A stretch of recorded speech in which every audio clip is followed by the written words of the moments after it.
Hello, welcome to easyodds.com. My name is Ross Casey. I'm here with the horse racing extraordinaire, that is Jake Johns. That's not my name, but yeah, carry on. Your name's not Jake Johns? No, it's not the horse racing extraordinaire. Oh, sorry. I was like, have you changed it by default? So we're here to talk about the Thursday feature race at Cheltenham Festival, which is now known as the Stayers Hurdle, was of course known as the World Hurdle, won last year by Thistlecrack. And our man Jake is going to go through the runners and the riders for this massive race at Cheltenham Festival with the best odds, of course, using the odds comparison service of easyodds.com. So without any further ado, let's get stuck in, Jake, to the Stayers Hurdle. Let's go. Let's get stuck in to the Stayers Hurdle. Right. With the Champion Hurdle, which is falling apart at a rate of knots, with Faheen and Annie Power withdrawn, everything seems to be going for that. What's going to go there? What's going to go here? It's hard to kind of decipher what's going on, really. You would presume that Jan Worth, if all goes well at the weekend, he'll be going into the Champion Hurdle. And then, you know what I mean, Harry for this. Jeski, though, not a clue what's going to go on with him. They're not going to want, because they've got, JP McManus has got Bouvet there, you know what I mean, Harry, Jeski and Jan Worth. And he's not going to want most of them in one race, unless he only leaves, you know what I mean, Harry, in this, because he's so confident that he's going to win this and has 3 stabs at the Champion Hurdle with Jeski as well. Jeski's running over 2 miles again at the weekend at Navan.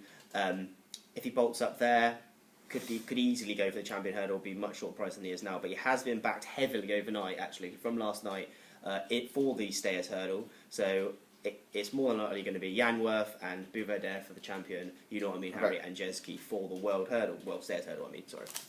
But the horse that I've been banging on about all year long is, you know what I mean, Harry. I've been talking about him since last October when I tipped him for this. Before he ran at Newbury, before he did anything, I tipped him for this at 20-1, which obviously a massive price considering his best price 6-4 now. Patting myself on the back for that one. Put it on Twitter, so hopefully a couple of you got it. I'll do a link to the original article up there, which will say the date and stuff, in case you didn't believe me, which probably quite a lot of you don't. He's been labelled fake and what's he beating? He's beating nothing. Pretty much every run he's done for a long, long time. Yep. People put him down, saying his form amounts to nothing. But of course, he can only beat what's put in front of him. He went under the radar completely last season, unbeaten, going into the Albert Bartlett. He won that at 11-1. And then he was put down £3 by the handicapper. When does a horse win a race at Cheltenham and get put down in the handicap? It's crazy. But that did look like, at the time, it looked like a really, really bad race, to be fair. And it made sense kind of where I'd be put down weight, but £3 seemed like quite a lot to me for winning a Grade 1 novice race at Cheltenham, even though it did look like a poor renewal. And of course it was massively excessive considering what he's achieved now. He was then bought by JP McManus over the summer. That caught my eye straight away. I then looked back for his form. I thought, he's massively improving. He goes on any ground. He's just been bought by JP McManus. Vibes were really, really strong from the Harry Fry yard at his work over the summer. So I thought, why not? 20-1 flyer.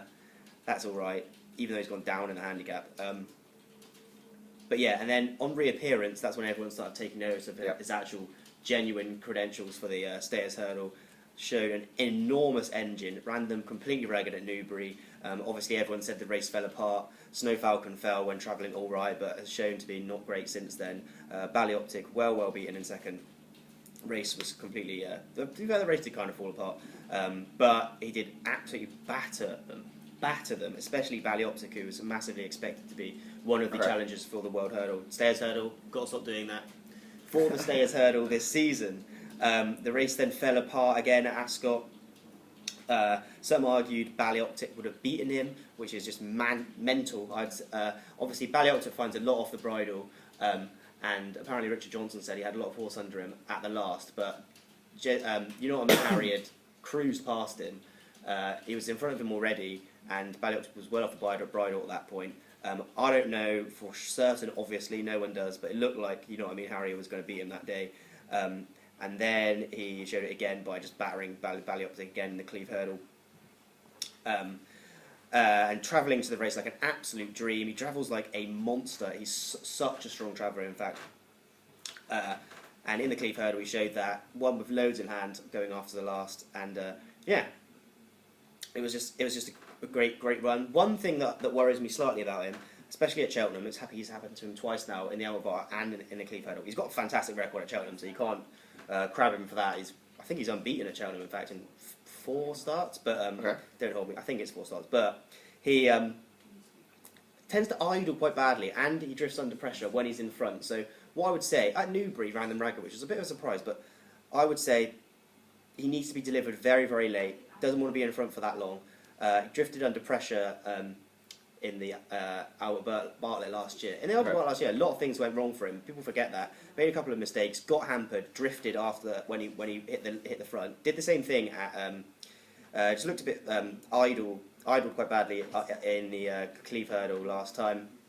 So yeah, he's got to be produced late, but I mean he will be. He's got Geraghty on board. Geraghty was doing the classic look under the arm. That's when you know he's confident when he's doing that thing. Basically dabbing. Basically, yeah. So, just an early celebration.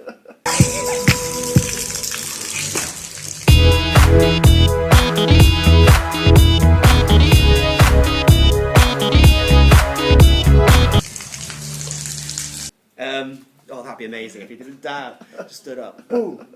Okay. Anyway, back to the race. Yeah, he's got a fantastic chance. 6-4. I mean, it's not that bad. It's still not that bad. Even though I tipped him at 20-1, tipped him at 11-4 in the Cheltenham preview video, and still 6-4. I mean, it's short now, but on the day I'd probably take that. Yep. I wouldn't be backing now at 6-4 because anything could happen. But on the day, I would take 6-4.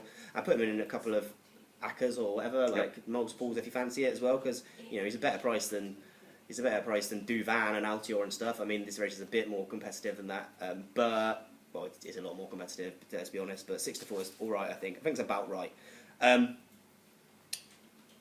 Yeah, but the one I like, yeah, in the Cheltenham preview video I mentioned more of that, but I think he's definitely going to the Gold Cup now after a decent run in the Irish Gold Cup.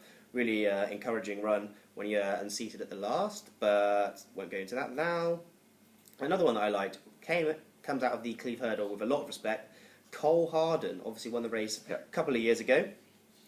Would have absolutely hated the conditions in the Cleeve Hurdle. Definitely wants faster ground than that.